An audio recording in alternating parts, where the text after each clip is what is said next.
Uma coisa interessante, galera, quando a gente entra aqui, ó, na parte que a gente vai ver a situação da empresa, é o seguinte, ele mostra para nós o setor e o subsetor, tá? Então, o setor da Cogn, por exemplo, é o setor educacional, que é o subsetor, né? O setor mesmo eles classificaram como diversos, quer dizer que tem várias coisas aqui no meio.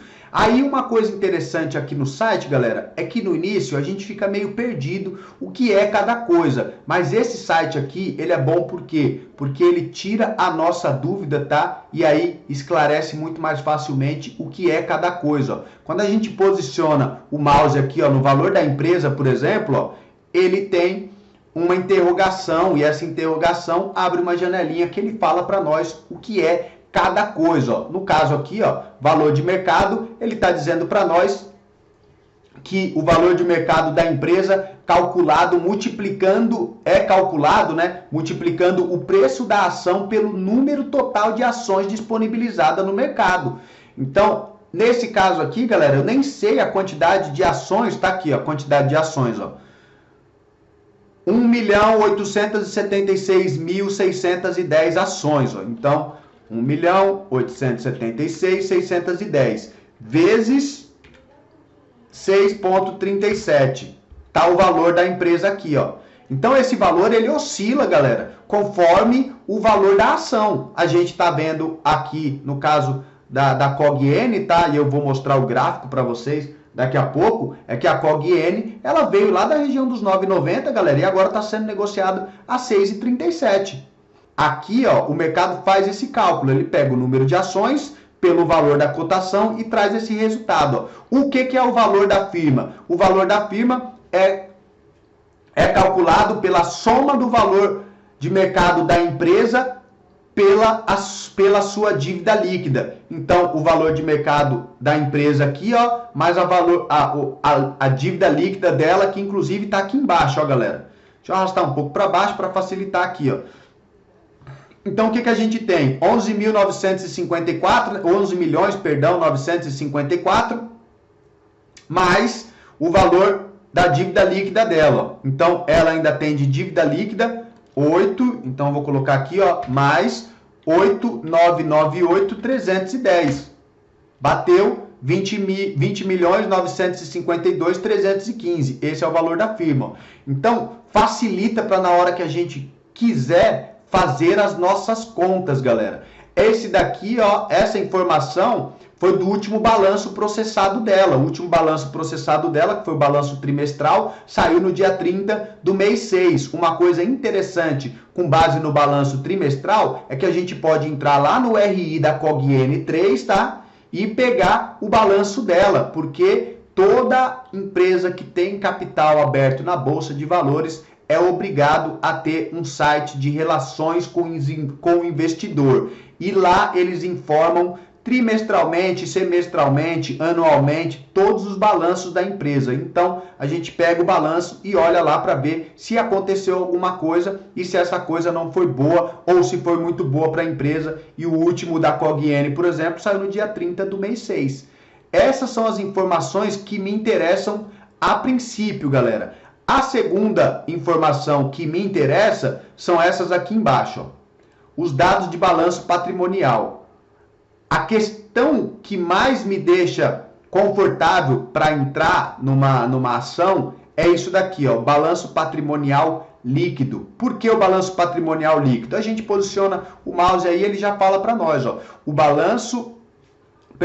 o patrimônio líquido representa os valores que os sócios ou acionistas têm na empresa em um determinado momento. No balanço patrimonial, a diferença entre o valor dos ativos e dos passivos e o resultado de exercícios de futuros representantes do patrimônio líquido, né?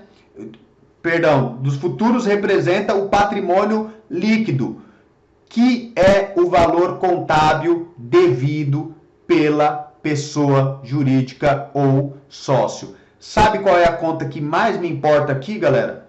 Eu vou fazer para vocês, tá? Vou ensinar vocês como é que a gente faz agora para matar esse negócio de análise fundamentalista, ó, num passe de mágicas. Então eu vou pegar o patrimônio líquido dela, que é de 17.84600, tá? Então 17.84600 dividido pelo número de ações. Então ela tem 1.876.610 ações. O valor intrínseco dessa empresa, cada ação é R$ 9,50, ou seja, ela está sim numa região boa para a gente comprar, porque o valor intrínseco da ação é de R$ 9,50, galera. Tá aqui, ó. Se a empresa pagar tudo que ela deve, que é a dívida bruta e a dívida líquida, tá? Subtraído pelo ativo que ela tem lá, vai sobrar o valor de 17.846.000. Se a gente pegar 17.846.000 e dividir pela quantidade de ações, essa empresa está custando R$ 6,37 hoje, mas o valor correto é R$ 9,50. Então, existe uma grande possibilidade dessa ação voltar lá para cima, e no longo prazo eu saí do investimento de R$ 6,00 para R$ 9,50, que é o valor normal dela, e é muito provável que ela consiga passar desse patamar. Falando um pouco da questão mercadológica, se ela é uma empresa do subsetor educacional, o que está acontecendo agora, em agosto, enquanto eu gravo essa aula? O nosso país ainda está em eminência de pandemia por conta do Covid. Então, todas as faculdades, todas as escolas estão fechadas. Como é que eu, investidor, quero que uma empresa que está fechada por conta de uma pandemia gere resultado? É óbvio que ela não vai gerar resultado agora. O que ela pode gerar de resultado é na valorização das ações. Mas dividendo, patrimônio, lucro líquido, lucro bruto, esqueça. Não tem para a gente analisar. Tanto é que ela está mostrando para nós que a oscilação dela hoje foi de... Na verdade, ontem, né? 2,90 negativo, no mês ela está negativa em 23,07, em 30 dias ela também está negativa em 23,07, nos últimos 12 meses ela desvalorizou 37,97%, mas a empresa continua tendo fundamento. Ela não está com uma dívida maior do que o patrimônio dela. A dívida líquida dela, na verdade, é 8.998.000, quando ela vale, na verdade, 20.952.000. Então, o valor da empresa ainda é pertinente. Tanto é que no ano de 2019 ela se valorizou 30%. Mas veio a crise, ela está carregando uma perca acumulada de 44,27%.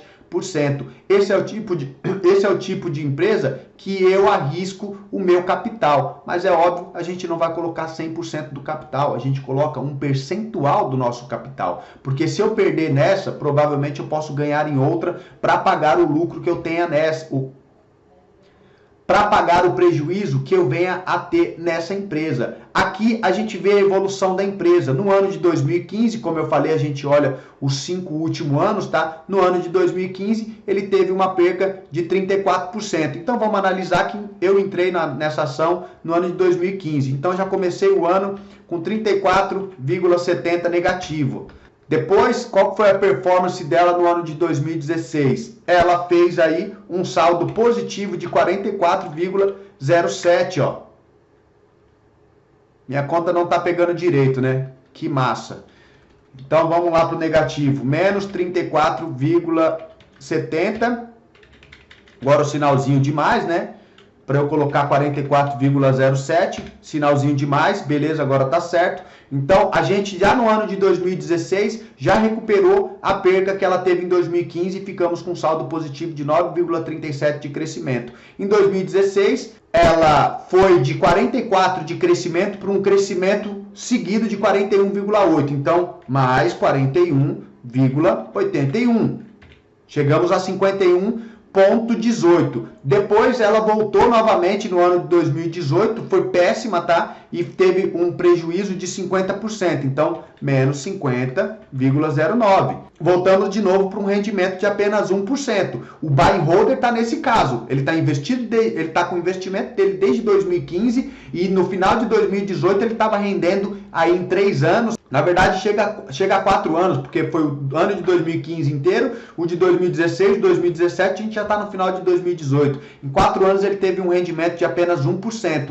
Nós que somos traders, nós conseguimos melhorar esse resultado, porque a gente também viu análise gráfica e pulou fora quando viu alguma coisa estranha. Depois que a gente estava aí com saldo de 1,9% em 2018, o mercado foi lá e teve uma valorização de 30% ao longo do ano. Voltamos de novo para 31%. Aí quando chegou agora em 2020, ela está menos 44,27%, o saldo dela está negativo em 12,82%. Esse é o resultado dessa empresa, galera, nos últimos 5 anos. É uma empresa do setor educativo. Qual o problema do setor educativo? Se não tem aluno, não dá para ganhar dinheiro. Não tem como, galera. Então, é o tipo do setor que, inclusive, eu não gosto de investir, tá? Não gosto de investir, porque o nosso país não tem uma trajetória muito boa para conhecimento, para a parte educacional. Então, não gosto de investir nisso, tá? Mas nesse cenário aqui, ó, ainda assim, ela tá num valor bom para a gente comprar, ó, 6,37. Mesmo sabendo que o resultado dela nos últimos 5 anos tá 12,82% negativo. Mas o valor intrínseco dela é de 9,50 e não 6,37. Então, mesmo assim, vale a pena a gente comprar, tá? Então, o que a gente faz na análise fundamentalista? A gente foca mais no balanço patrimonial e depois a gente vê se ela pagou o dividend yield, né, no longo prazo. Essa daqui, galera, tem pago para nós, ó, 0,01%. Ela nem é uma boa pagadora de dividendos, ó. Então, com essa daqui, eu não vou ganhar dividendos, mas eu posso ter uma valorização como se fosse um swing trader. Compro a 6,37 e fico posicionado nela. Se ela desvalorizar mais, eu tenho quase 100% de certeza que pelo histórico dela, ó, ela vai para baixo, depois se recupera, vai para baixo, depois se recupera, ela vai acabar voltando algum dia em 6,37 e eu posso sair sem perder nenhum centavo dela. Essa daqui não é uma empresa que vai falir da noite para o dia, tá?